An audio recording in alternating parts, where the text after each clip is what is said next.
March 6 Cuddalore மாவட்டம் விருத்தாசலம் அருகே உள்ள சித்தேரிக்குப்பம் கிராமத்தில் கடந்த 5 மாதங்களாக குடிநீர் மற்றும் சாலை வசதி கிடைக்காமல் அவதிப்பட்டு வரும் பொதுமக்கள் தீர்வு கேட்டு விருத்தாசலம் வட்டார வளர்ச்சி அலுவலகத்தை காலி குடங்களுடன் முற்றுகையிட்டு போராட்டத்தில் ஈடுபட்டனர். என்னதான் பிரச்சனை? சித்தேரிக்குப்பம் கிராமத்தில் உள்ள பட்டியலின மக்கள் வசிக்கும் பகுதியில் 300க்கும் மேற்பட்டோர் வசித்து வருகின்றனர். இப்பகுதி மக்கள் சந்திக்கும் முக்கிய சவால்கள்: விடப்பெரிது குடிநீர் தட்டுப்பாடு. கடந்த 5 மாதங்களாக குடிநீர் விநியோகம் முற்றிலும் முடங்கியுள்ளது. விடப்பெரிது சாலை வசதி இன்மை. அடிப்படை சாலை வசதிகள் கூட இல்லாததால் மக்கள் பெரும் சிரமத்திற்கு உள்ளாகியுள்ளனர்.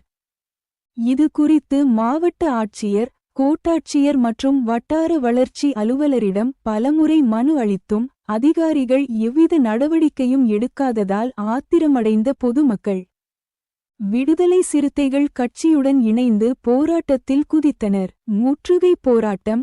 விடுதலை சிறுத்தைகள் கட்சி மாவட்ட செய்தித் தொடர்பாளர் சுப்புஜோதி, மாவட்ட துணைச் செயலாளர் தென்றல் ஆகியோர் தலைமையில் 50க்கும் மேற்பட்ட பொதுமக்கள் காலி குடங்களை ஏந்தி வந்தனர். வட்டார வளர்ச்சி அலுவலகத்தை முற்றுகையிட்டு கண்டன முழக்கங்களை எழுப்பியதால் அப்பகுதியில் சிறிது நேரம் பரபரப்பு ஏற்பட்டது. பேச்சுவார்த்தை. போராட்டம் குறித்த தகவல் அறிந்து வந்த அதிகாரிகள் போராட்டக்காரர்களிடம் சமரச பேச்சுவார்த்தை நடத்தி வருகின்றனர். குடிநீர் பிரச்சினையை விரைந்து தீர்ப்பதாக உறுதியளித்தால் மட்டுமே கலைந்து செல்வோம் என்பதில் கிராம மக்கள் உறுதியாக உள்ளனர்.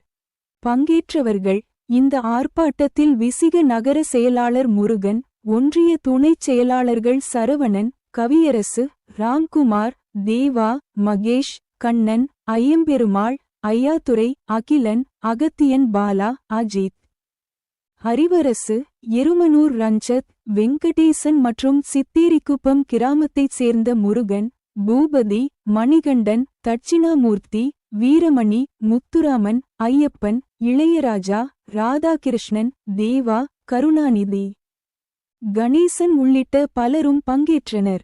செய்தியாளர்: விருத்தாசலம் ஆர். காமராஜ்.